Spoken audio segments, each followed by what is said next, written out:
bom, queridos, que bom. Momento de nós ouvirmos a voz do Senhor. Orientações da parte de Deus. Eu sou um simples instrumento na mão de Deus para trazer uma palavra de edificação, de ensino, de fortalecimento, de transformação, de desafio e de confronto para a sua vida, para o seu estilo de vida cristão. Como está indo o seu estilo de vida cristão? O cristão, ele se diferencia do estilo de vida do mundo. Por meio das palavras, por meio do linguajar, por meio das suas atitudes, por meio dos seus pensamentos, aquilo que ninguém vê, mas Deus vê, Deus conhece, Deus lê. Por meio das nossas vestimentas também, né? A forma que nós nos vestimos também tem muito a ver com o nosso estilo de ser cristão, que é uma forma simples, né? Uma forma simples, nada extravagante. Mas é isso que eu quero falar sobre você. E tudo isso que eu disse aqui nós podemos traduzir como a moralidade cristã. A moralidade cristã, a vida moral do cristão. A vida moral, como está a minha vida moral? Essa é uma grande pergunta que confronta comigo e deve confrontar com você também. Assistindo a um pequeno videozinho, né? Que eu compartilhei com muita gente, onde uma garota ficava, uma voz, e ela ficava pensativa e a voz saía. Se Deus fizesse muitas de você, como seria a igreja de Jesus? Se tivesse você a sua individualidade, a sua espiritualidade, a sua forma de ser cristão, cristã, a sua moralidade cristã, já pensou se fosse a de toda a igreja? Jesus se alegraria com a igreja dele? Uma jovem fez um rios lá, muito interessante, compartilhei com muitos jovens aí, só tive um feedback aí. Muito bem, para esta palavra, vamos então ao encontro da vontade de Deus sobre todas as coisas. Eu quero convidar você para abrir a carta de Paulo aos Efésios, capítulo 4. Paulo aos Efésios, capítulo 4, a partir do versículo 17.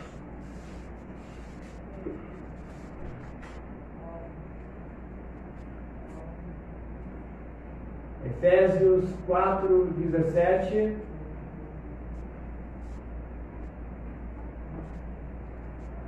Palavra de Deus. Assim eu lhes digo com a autoridade do Senhor: não vivam como os gentios. Esclarecendo, gentios eram todos aqueles que não eram considerados cristãos, eram gentios. Vamos usar uma outra palavra aí do nosso evangeliquez, como os mundanos, ou como as pessoas naturais, né, que não têm o Espírito Santo. Não vivam como os gentios, levados por pensamentos vazios e inúteis. A mente deles está mergulhada na escuridão. Andam sem rumo, alienados, ou seja, andam distantes, alheios, indiferentes da vida que Deus dá, pois são ignorantes, no sentido de ignorar a lei, de desconhecimento da lei, e endureceram o coração para ele. Tornaram-se insensíveis. Fui procurar lá no original grego o que Paulo queria dizer com essa palavra insensível. E essa palavra tem a ver com a insensibilidade, com o mesmo sentimento que há no estuprador. Olha que forte isso. O mesmo sentimento que há no estuprador no momento do ato criminoso, era esse mesmo sentimento que ele estava falando em relação a esses gentios. tornaram-se insensíveis, vivem em função dos prazeres sensuais e praticam avidamente toda espécie de impureza. Mas não foi isso que vocês aprenderam de Cristo. Virou chato. Agora ele virou o farol para a igreja. Não foi isso que vocês aprenderam de Cristo. Uma vez que ouviram falar de Jesus e foram ensinados sobre a verdade que vem dele. Livrem-se de sua antiga natureza e de seu velho modo de viver, corrompido pelos desejos impuros e pelo engano. Deixem que o Espírito renove seus pensamentos e atitudes e revistam-se de sua nova natureza, criada para ser verdadeiramente justa e santa como Deus. Repetindo esse versículo e último. Deixem que o Espírito renove os seus pensamentos e atitudes e revistam-se com a sua nova natureza, criada para ser verdadeiramente justa e santa como Deus. Esse é o nosso desafio. Viver uma vida justa e santa como Deus. Esse é o estilo de vida. Quando nós falamos, quando Paulo quis dizer de nova natureza, né? Nós estamos falando desse novo estilo de vida, na qual, diante do nosso encontro pessoal com o Senhor Jesus Cristo, nós somos revestidos dessa nova natureza. Enquanto antes, dominado pelo poder dos instintos, dos impulsos, de ira, de mentir, de pecar, de pensar coisas impuras, de fazer coisas impuras, agora por um estilo dominado pelo Espírito de Deus. É isso que é a nova natureza em Cristo. Por isso que essa é uma palavra de confronto para mim e para você. Porque quem está dominando a sua vida? Os seus desejos, seus impulsos? Ou é o Espírito Santo que está dominando a sua vida? Você foi revestido com essa nova natureza. Não é mais a natureza caída, a natureza adâmica lá do nosso pai biológico, Adão, que pode imperar, que pode ditar as regras, ditar o nosso estilo de vida mais. Nós possuímos o Espírito Santo e isso que é a nova natureza espiritual criado para que nós vivamos, agindo em nós para viver uma vida santa e justa diante de Deus. Por isso devemos todos os dias fazer essa autoanálise, essa reflexão. No final do dia, será que vivemos uma vida santa e justa diante de Deus, diante das pessoas durante esse dia? Mas o que é viver uma vida santa e justa? É viver uma vida moral. É viver uma vida moral. Costumamos ouvir tanto, né, sobre moral. O que é moral? Moral, ética, né, cristã. O que é moral? Moral é um conjunto de princípios, de valores que alguém segue. Ou alguma instituição, algum grupo social. São princípios e valores que regem determinado grupo social. E o verdadeiro cristianismo, irmãos, ele tem regras claras, que nem diz o Arnaldo, né? A regra é clara. Nós estivemos aqui, domingo passado, fazendo a pública profissão de fé e batismo das meninas, não foi? Obrigado pelas meninas, tá? E vocês aceitaram voluntariamente, não foi imposto para ninguém. Foi? Eu perguntava, vocês respondiam sim. Respondiam sim. Então, o verdadeiro cristianismo tem essas regras claras de condutas individuais fundamentadas nas Sagradas Escrituras. E de maneira especial lá nos 10 mandamentos. Mas agora, quando nós falamos de moral cristã, vamos adaptar isso, o termo moral, né, substantivo aí moral para agora a moral cristã, que está aí projetada. E quando nós falamos então de moral cristã ou judaico-cristã, porque nós cremos na palavra do Antigo e do Novo Testamento, por isso que é judaico-cristã. Tudo que se aplica à moralidade do Antigo Testamento se aplica para nós. É o mesmo Deus. É o mesmo Deus. Então, a nossa moralidade cristã, nós estamos falando desse conjunto de princípios, valores, crenças que nós temos, né, os mandamentos que regem o nosso comportamento. O comportamento do verdadeiro cristão. O comportamento do verdadeiro cristão. Então, essa é a moralidade que nós temos que perseguir, que nós temos que obedecer. A regra é clara, a palavra de Deus é clara. Não podemos psicologizar pecado, dizer que pecado é um problema. Não, pecado é pecado. Se não é moral, é imoral. E as coisas imorais são pecados. São pecados. E essa regra moral, que é aceita voluntariamente, como eu disse, ela não foi imposta, é por todos aqueles que creem no Deus Pai, Filho e Espírito Santo, no Deus transcendente, revelado nas Sagradas Escrituras, que todos nós temos acesso, tanto do Antigo quanto do Novo Testamento, as quais eu e você temos como verdade absoluta e como única regra de fé e prática. Amém?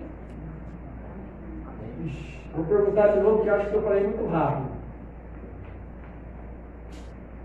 Eu creio que não só eu, como vocês também, têm o Novo e o Antigo Testamento como única regra de fé e prática. Amém? Amém. Aí, glória.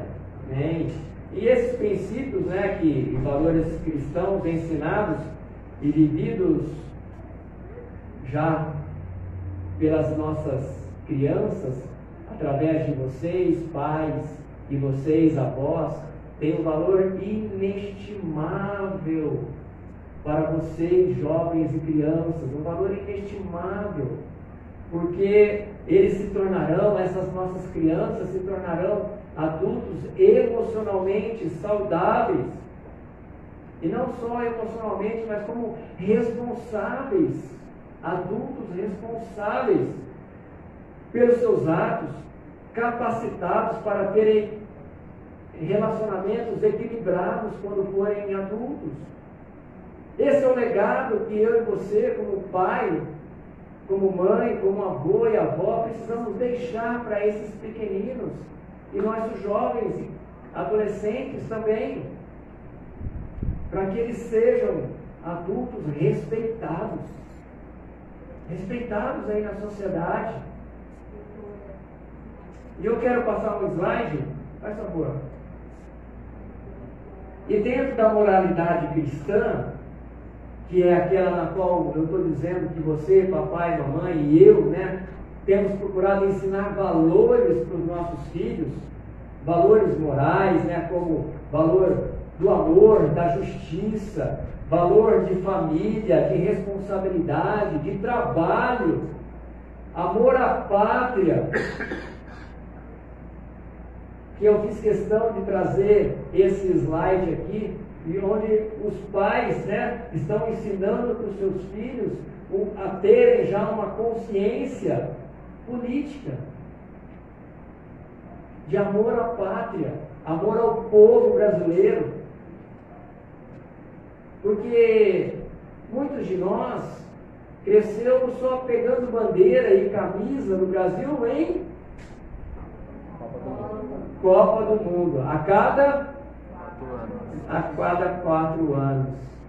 Então esses valores que e hoje eu fui votar e eu vi uma mãe com dois petiticos assim, menor até que talvez o Miguel, mais novinhos do que o Miguel, com a camisa do Brasil, e a mamãe também com a camisa do Brasil. Eu falei, que graça, mãe, parabéns. Está incutindo valores na vida dos filhos. Valores, e isso que estava tão separado da população, por meio dessa consciência política, que está acontecendo, valores estão sendo passados para as novas gerações. E você que é cristão, que discerne todas as coisas, em especial, está passando o valor de amor a Deus e amor ao próximo para os seus filhos. Amor a Deus e amor ao próximo para os pequeninos.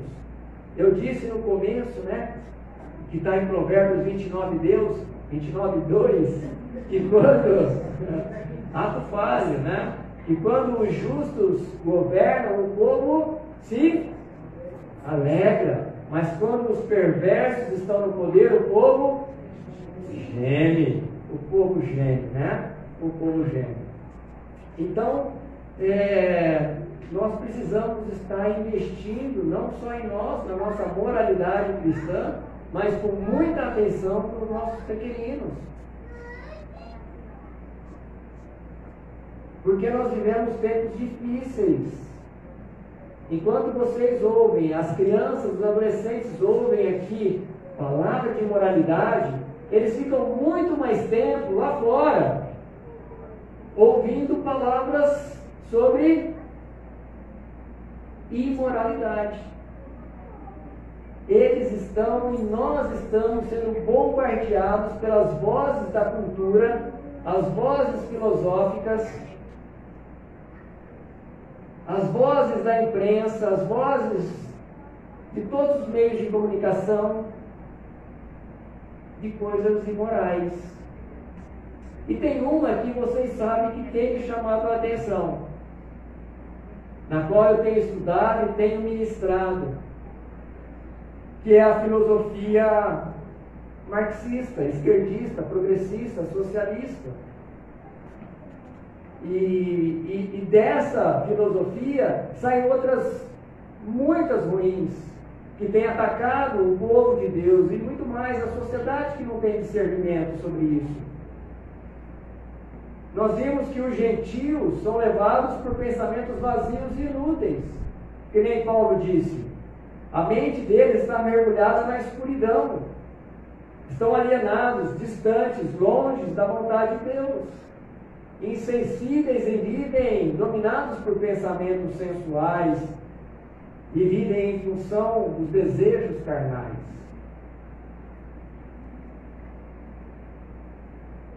Mas o que eu tenho aprendido e quero também ensinar para a igreja é que essa filosofia, ela não é uma filosofia que ensina a imoralidade, que é contrário à moralidade, mas eles ensinam a amoralidade.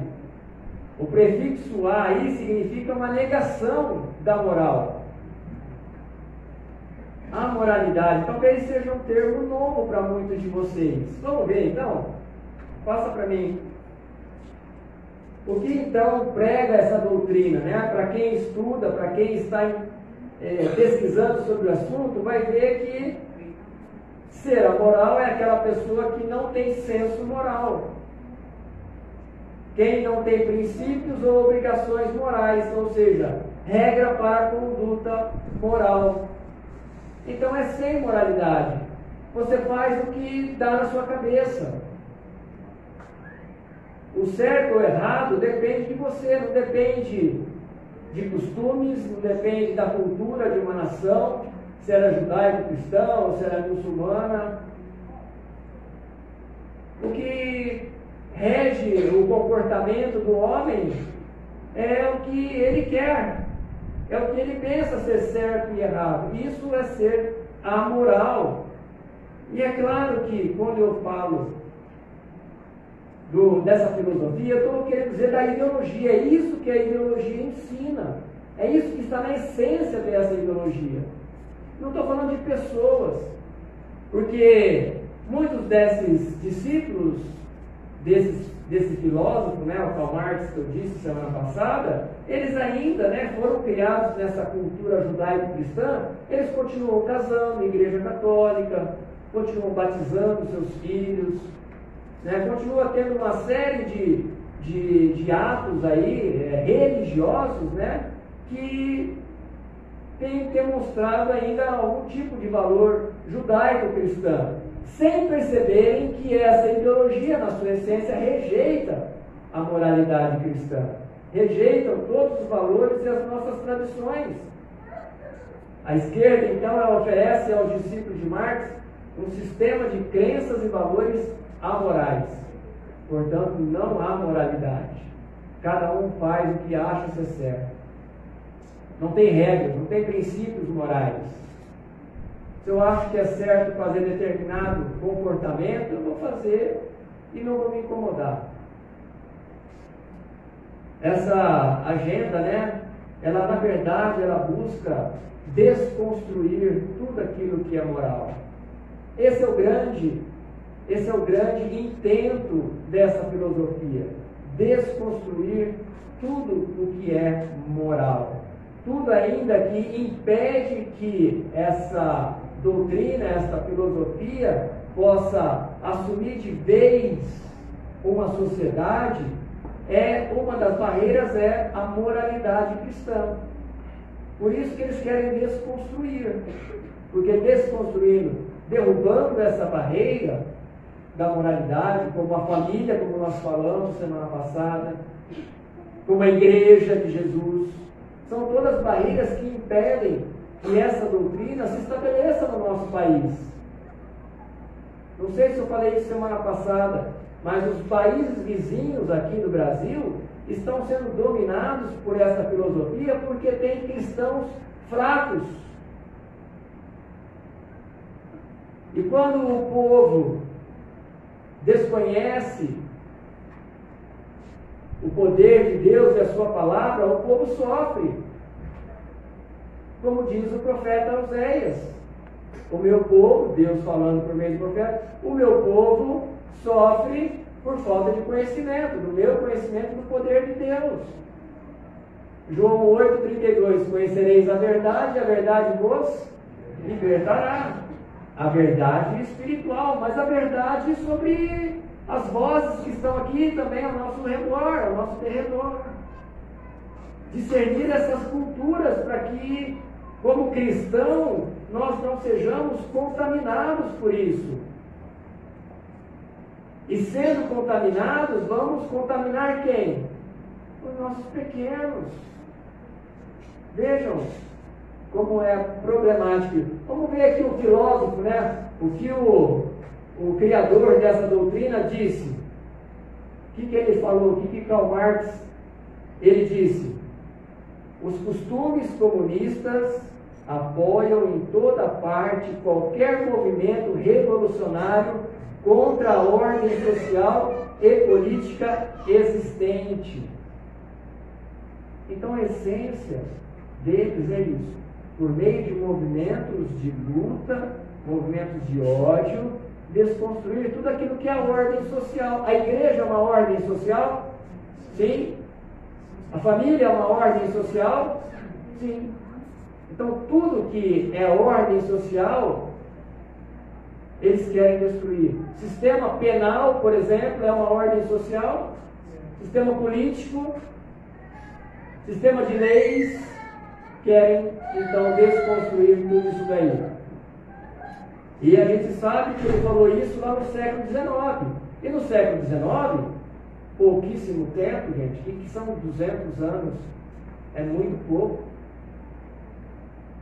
o cristianismo já estava pautando a ordem social das pessoas. Já tínhamos tido a reforma protestante, né? Já havia toda a moralidade cristã. Então, dentro da cultura ocidental, o marxismo revolucionário dá apoio a tudo que desconstrói a moral cristã. E tem usado a mídia falada, a mídia escrita, televisada, as músicas, teatros, movimentos, né, de defenestração dos bens públicos, bens privados, igrejas, como instrumentos todos de confrontação a Cristo, a sua igreja, a moral cristã e ao cristianismo de uma forma geral. Vamos ver aqui algumas fotos que eu separei. Essa aqui de baixo eu mostrei semana passada, né? Por meio das artes. Isso aqui é uma arte plástica, gente. É um movimento de arte, na qual um homem nu anda com crianças Isso é imoral para eles? Não, isso não é imoral, isso é amoral, não tem moral. Então para eles é normal isso. Lá nós temos os protagonistas, né, desse movimento aqui no Brasil, vendo uma peça de arte aqui, uma obra de arte, onde dois homens estão fazendo ali uma dança ali, e para quem assistiu já o vídeo disso, em todo o tempo eles estão se beijando. Isso é uma obra de arte. Estão afetando a arte, desconstruindo a arte tão bela, né? Tudo aquilo belo que Deus criou, essa filosofia busca desconstruir o belo que Deus criou, né? Aqui em cima a gente vê também um vereador militante desse partido invadindo a igreja católica durante uma missa lá em Curitiba. Felizmente, depois de alguns meses, esse invasor de igreja cristã foi então não é exonerado, ele foi?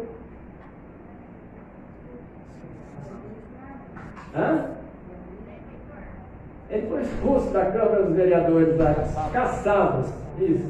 Ele foi caçado, né, pelos seus colegas. Então, o marxismo, por ser uma crença materialista e ateia, eles não creem em Deus. Eles não creem em Deus, não creem em demônios, não creem em anjos. Então, o que eles creem, né, é no homem, está centrado no homem. O que importa é o aqui e agora. Então, como é que eles vão temer Deus, né, como nós tememos, e temos Deus dentro de nós, e que pauta o nosso comportamento? Se eles não têm isso, eles vão partir para isso. Aquilo que eles acham certo, que não é nem moral nem imoral para eles, é amoral, é sem moral. Como disse, né, um escritor russo chamado Dostoiévski, se Deus não existisse, tudo seria permitido. Se Deus não existisse, tudo seria permitido. A nossa cultura ocidental, em especial, ela foi pautada, ela foi civilizada em torno da cultura judaico-cristã. Por isso que o Ocidente é a parte mais desenvolvida do planeta, por causa dessa cultura. É onde houve menos revoluções sangrentas, né, para a assunção aí desse regime, enquanto lá no Oriente, na Rússia, na China, na Coreia do Norte, milhões de pessoas foram mortas. Então, partindo dessa afirmação de Dostoiévski, podemos dizer que ao negar a existência de um Deus pessoal, Senhor, Criador, juiz de todo o universo, tudo fica permitido aos seres humanos. Não tem regra, não tem temor. Quem não acredita na existência de um supremo juiz, também não acredita que um dia vai estar diante dele e prestar conta dos seus atos. Se não há esse temor, tudo é válido. Tudo pode. Tudo pode. E o Salmo 14:1 chama bastante atenção, porque diz assim: os tolos dizem em seu coração, não a Deus. São corruptos e praticam o mal. Nenhum deles faz o bem. Nenhum deles faz o bem. E essa filosofia está entrando muito forte no nosso Brasil e também nos nossos jovens, através de um instrumento, né, chamado relativismo.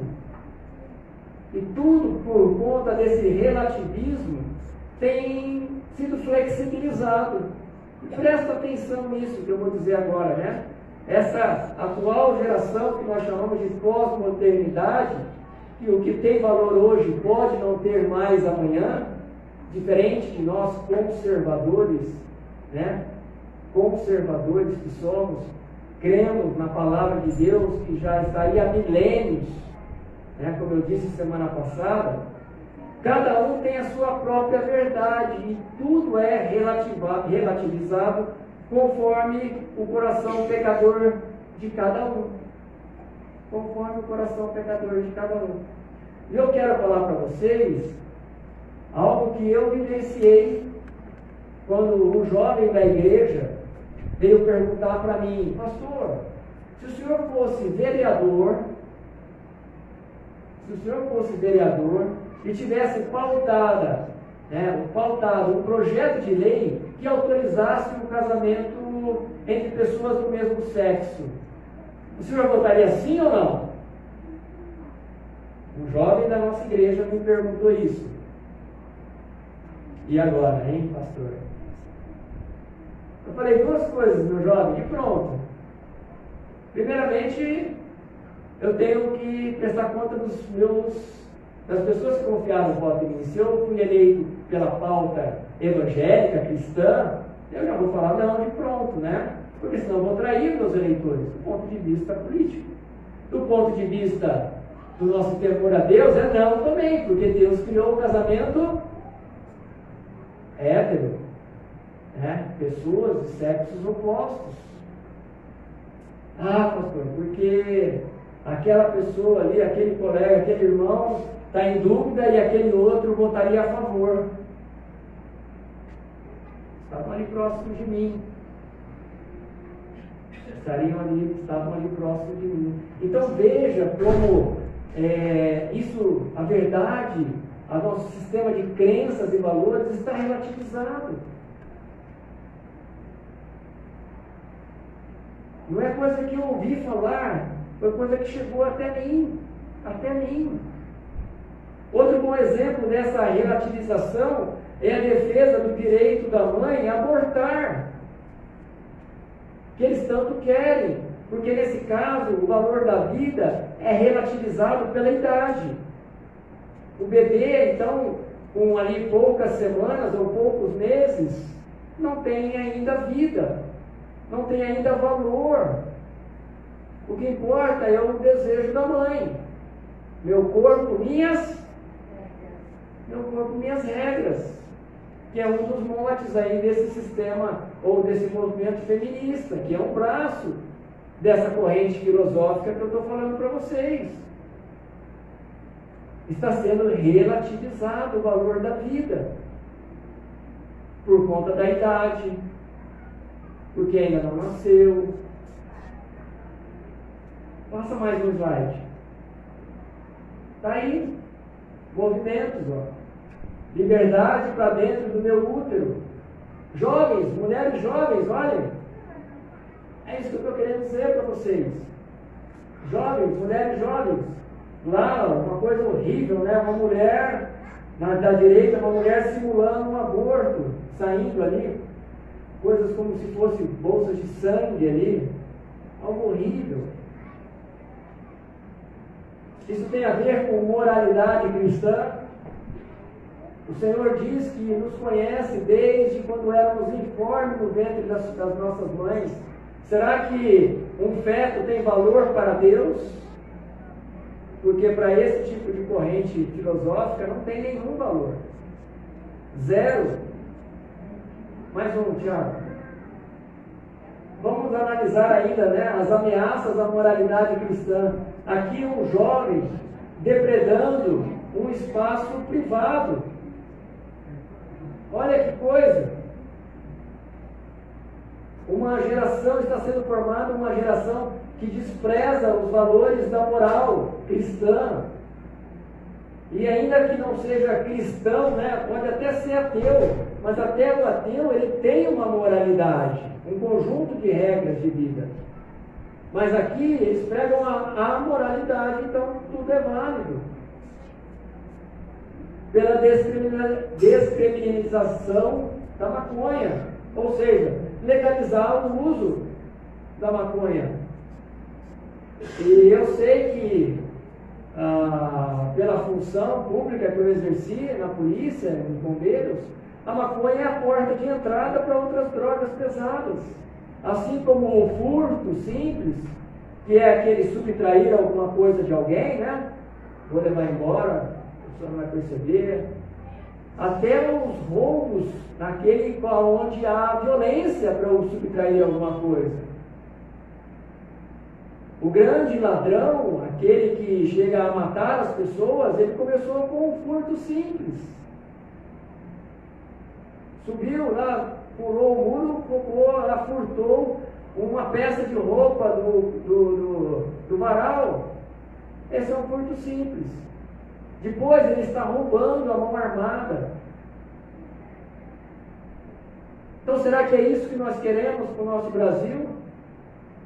Porque os partidos de esquerda querem isso, abertamente, sem nenhuma vergonha, eles falam isso.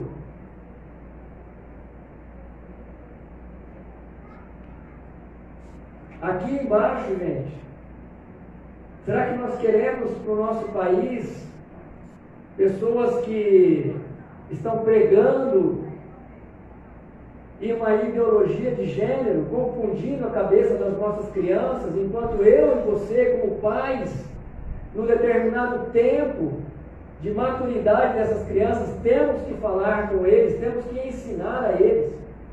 Nossas crianças estavam, até há pouco tempo, recebendo isso por meio de literaturas. Graças a Deus, pela graça e misericórdia de Deus, entrou um novo presidente que barrou muito disso daí, mas ainda tem. Então será que nós vamos estar de acordo com isso como cristãos? Será que nós vamos abrir os olhos dos nossos filhos a isso, que estão tão expostos?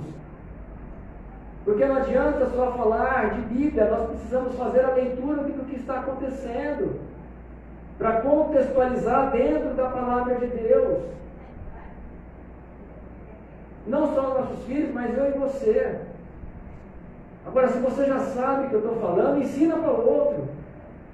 Ensina para quem é da sua família e que está vivendo esse engano. Porque esse é o papel do cristão. Levar a verdade. A moral cristã leva o jovem muito ao contrário disso. A moral cristã leva o jovem à pureza sexual. Leva o jovem ao casamento monogâmico. Mas o que a agenda marxista tem oferecido aos nossos jovens é um desprezo pela moral, a instituição família, o casamento, e quer levar os nossos jovens a uma libertação sexual. Em nome do amor. Em nome do amor tudo pode. E essas práticas, nós sabemos muito bem que expõem os nossos jovens, adolescentes, a doenças sexualmente transmissíveis, a gravidez precoce e indesejada, jovens acabando com a sua mocidade, porque ficam grávidas. E isso gera uma lacuna na vida psicológica das jovens.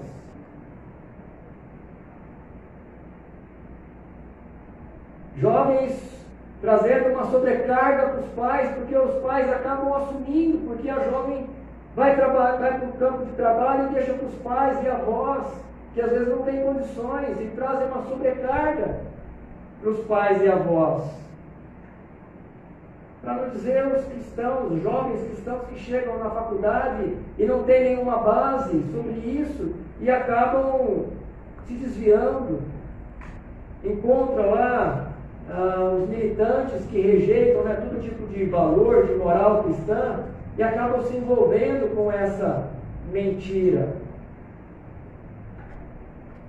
Queridos, estou chegando perto da conclusão já. A moral cristã é, para a Igreja de Cristo, o ensino do próprio Deus para as nossas vidas. Regras para um comportamento saudável, amoroso e solidário entre as pessoas, independente de classe social. Por exemplo, aqui nós temos uma heterogeneidade. Tem pessoas que podem mais, outras podem menos. As que podem mais se ajudam. Não é isso que nós temos visto? As pessoas que podem menos como aconteceu esse final de semana, e aconteceu algumas semanas atrás, estou precisando de remédio porque não tenho condições. Eu sei que uma pessoa já entrou em contato e já deu remédio lá para a criança. Isso que é bonito de ver no cristianismo, aonde há um comportamento genuinamente cristão. Aquilo que Jesus Cristo nos ensinou, amar a Deus e amar o próximo como a nós mesmos. Por isso eu quero concluir, queridos, dizendo que o Evangelho não é só uma proposta moral, tá? Eu tenho falado muito sobre a moralidade cristã, mas o Evangelho não é uma proposta moral. A proposta do Evangelho é um relacionamento pessoal com Jesus Cristo. Fica claro isso? A proposta do Evangelho é que eu e você temos um relacionamento pessoal, de amizade, de intimidade com o Senhor. E a moralidade cristã é uma forma de nós refletirmos esse relacionamento com Deus. E não ao contrário. Porque se eu partir para uma moralidade cristã, eu vou cair muitas vezes. Se eu depender da força do homem, eu vou cair muitas vezes. Mas quanto mais eu me aproximo de Deus, de um relacionamento genuíno com Deus, com o Senhor da igreja, mais eu me distancio, menos vontade, menos impulsos, menos eu sou dirigido pela minha natureza caída. E eu creio que nós, líderes cristãos, pastores, presbíteros, diáconos, todos que têm função de liderança, têm essa responsabilidade de se posicionarem, de orientar a igreja sobre isso que tem de proposta aí no cenário político do Brasil. É minha responsabilidade orientar cada um de vocês quanto às escolhas. Eu sei que eu posso não estar agradando algumas pessoas, mas o profeta corre sempre esse risco de não agradar mesmo. Aliás, ele não faz questão nenhuma de agradar o profeta. Muito pelo contrário, os profetas são perseguidos.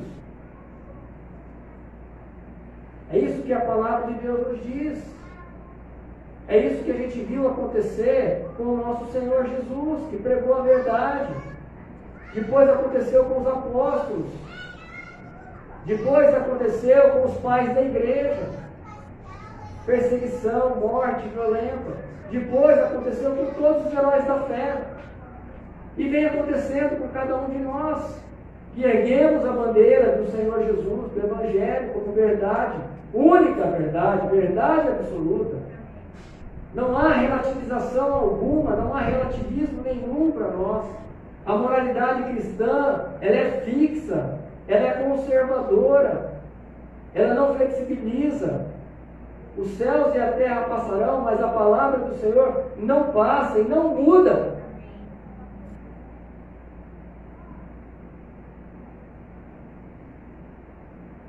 Isso tudo foi muito caro para chegar até nós. Muitos pagaram caro, pagaram com sangue, para que isso chegasse até mim e você. Toda a agenda contrária às doutrinas e à moral cristã precisam ser reveladas, expostas, e a igreja alertada. Por isso, quando um pastor para falar para você, um líder, você ouvir isso na internet, ou seja onde for, olha, não se discute essas coisas na igreja, você fala, não, pastor, muito pelo contrário, o senhor precisa alertar as suas ovelhas, porque o senhor será cobrado por isso, por Deus, para que as suas ovelhas não sejam coautoras de genocídio de crianças ainda no ventre da mãe, para que o Senhor não seja, para que o Senhor e as suas ovelhas não sejam coautoras de jovens que entram no mundo das drogas, porque foi liberada a maconha, e se tornou um traficante, e no confronto com a polícia militar morreu. O Senhor se tornou cúmplice de homicídio.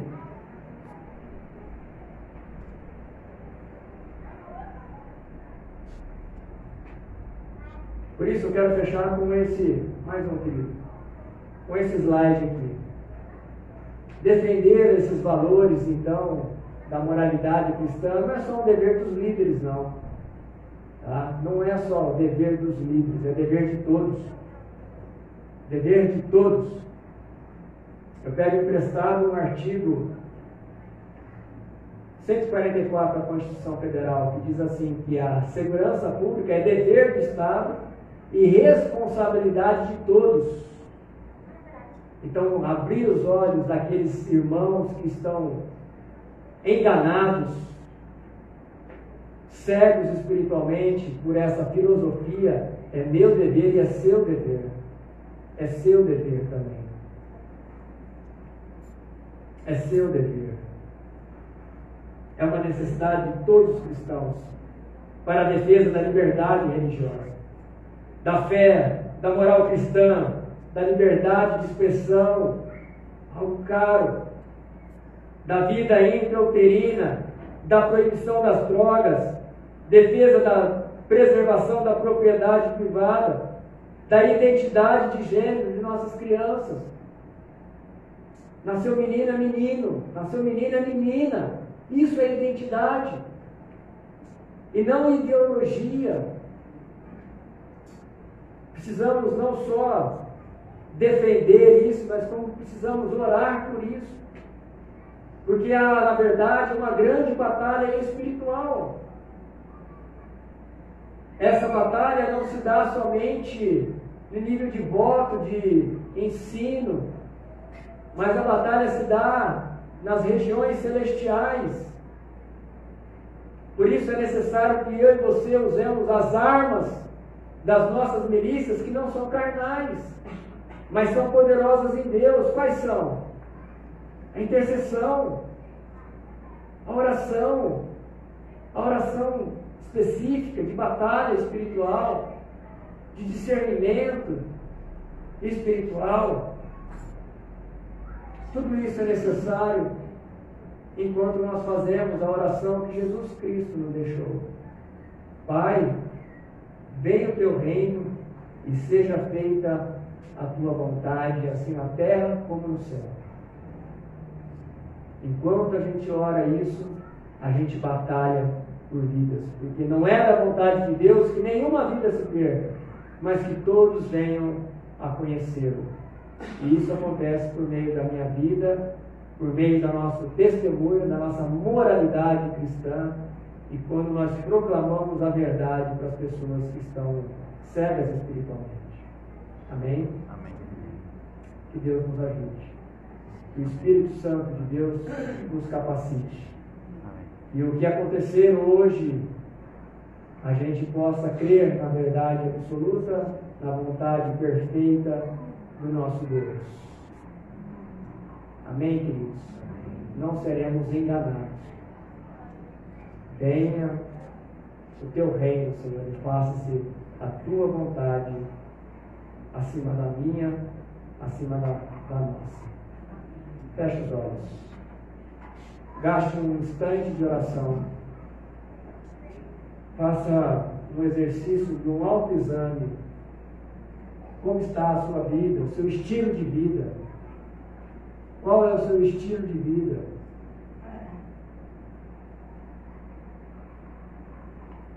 Você, jovem, o que você anda fazendo no secreto, quando você está sozinho, quando você está sozinha? Você que é namorado, namorada, o que vocês estão fazendo a sua moralidade, comportamento, testemunho? Casados, o que estamos fazendo sozinhos? O que estamos pensando? O que estamos fazendo nas redes sociais?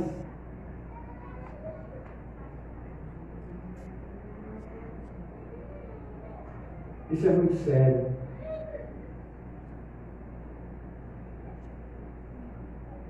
Senhor Deus, a tua palavra diz, Senhor, que não é nem pela força, nem pela violência, mas é pelo mover do teu Espírito. Muito contrário ao que essa filosofia materialista e ateia pregam. A força, a violência, a imposição. O Senhor não.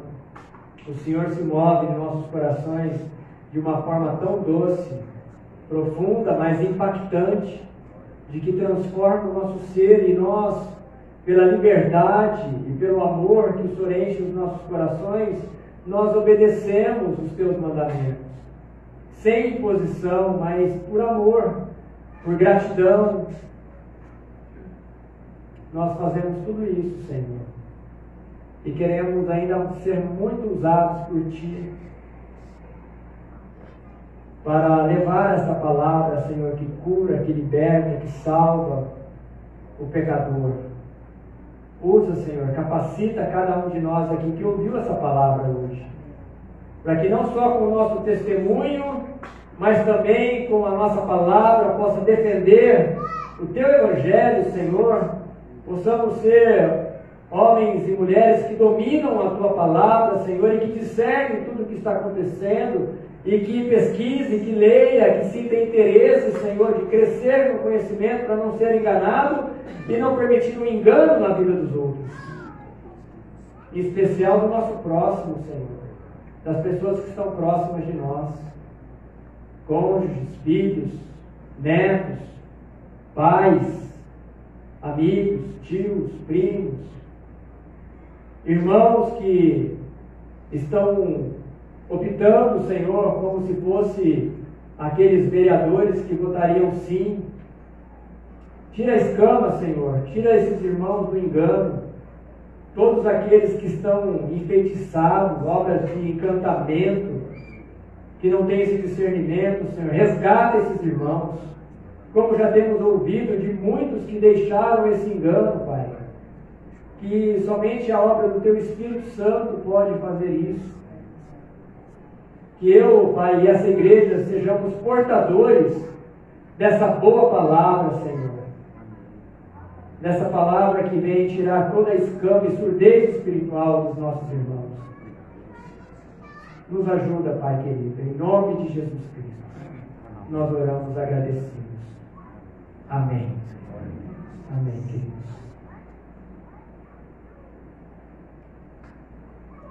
queridos.